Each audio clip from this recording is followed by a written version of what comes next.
देश के प्रधानमंत्री नरेंद्र मोदी द्वारा प्रधानमंत्री पद संभालने के उपरांत शिक्षा के स्तर को उच्च स्तर पर लाने के लिए जो अहम बातें की गई थी, उसी को ध्यान में रखते हुए प्रदेश के मुख्यमंत्री योगी आदित्यनाथ द्वारा भी शिक्षा के स्तर को उच्च स्तर पर पहुंचाने के लिए तमाम तरह के प्रयास की बातें की जा रही थी। हालांकि शिक्षा माफिया द्वारा केंद्र एवं प्रदेश सरकार की बातों को अनदेखी करते हुए सरकार की उम्मीदों पर पलीता लगाने का कार्य किया जा रहा है। इसी कड़ी में शिक्षा के स्तर को उच्च स्तर पहुंचाने के और गरीब मजदूर मजलूम लोगों की मदद करने के लिए शिक्षा को उच्च स्तर पर लाने में गाजियाबाद पेरेंट्स एसोसिएशन ने तमाम तरह के प्रयास किए हैं। इसके साथ ही गाजियाबाद पेरेंट्स एसोसिएशन ने प्रदेश में लगातार शिक्षा माफिया को आईना दिखाने का कार्य किया है, तो वहीं सरकार की को नींद से भी जगाने का कार्य किया जा रहा है। गौरतलब की शिक्षा के क्षेत्र में बदलाव के लंबे समय से कार्य कर रही संस्था गाजियाबाद पेरेंट्स एसोसिएशन के शासनगर स्थित कार्यालय पर संस्था के विस्तार और शिक्षा के क्षेत्र में नए विचारों के सर्जन के साथ कार्य करने के लिए अहम मीटिंग आयोजित की गई थी, जिसमें संस्था में विस्तार के साथ साथ शिक्षा के बढ़ते व्यवसायीकरण पर रोक,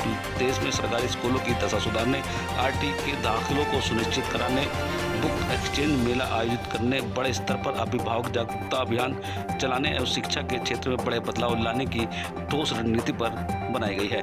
गाजियाबाद पेरेंट्स एसोसिएशन के अध्यक्ष सीमा त्यागी और सचिव अनिल सिंह ने बताया कि इस अहम मीटिंग में संस्था के विस्तार की रूपरेखा को तैयार किया गया है। साथ ही अहम चर्चा भी हुई है, जिसमें संस्था के साथ कंधे से कंधा मिलाकर चलने वाले नए साथियों का भी चयन किया जाएगा, जिसकी बदौलत औपचारिक घोषणा आगामी रविवार को की जाएगी। लगभग 4 घंटे तक चली इस अहम चर्चा में आगामी आने वाले समय में शिक्षा के क्षेत्र में बदलाव के लिए युद्ध स्तर पर कार्य करने की रणनीति बनाने की सहित कई तरह की बातें भी की गई हैं। हालांकि जिस तरीके से नैतिक मूल्यों और शिक्षा का सबसे पहले जहां प्रसार हुआ, उसी देश में आज ये देखो शिक्षा का व्यापार हुआ।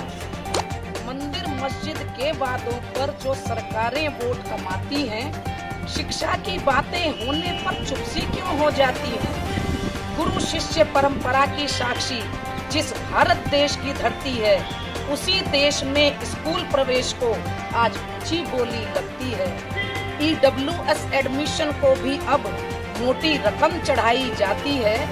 ऊंचे संस्थानों में RTE की यूं हंसी उड़ाई जाती है। ऊंची बिल्डिंग में पढ़ने का जिस बच्चे को अधिकार नहीं, गरीब घर में जन्म लिया है, क्या उसका है अपराध यही।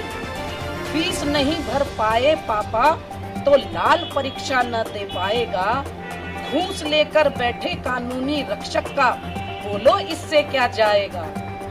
बच्चों के सुंदर भविष्य के सपने में हम इतने खोसे जाते हैं, मुंह मांगी फीस इन्हें देकर हम ही इनके भाव बढ़ाते हैं। कानून भी कुछ कर न पाया इनका, अब हम सबको कुछ करना होगा। सस्ती सुलभ शिक्षा के लिए हम सबको मिलकर लड़ना होगा।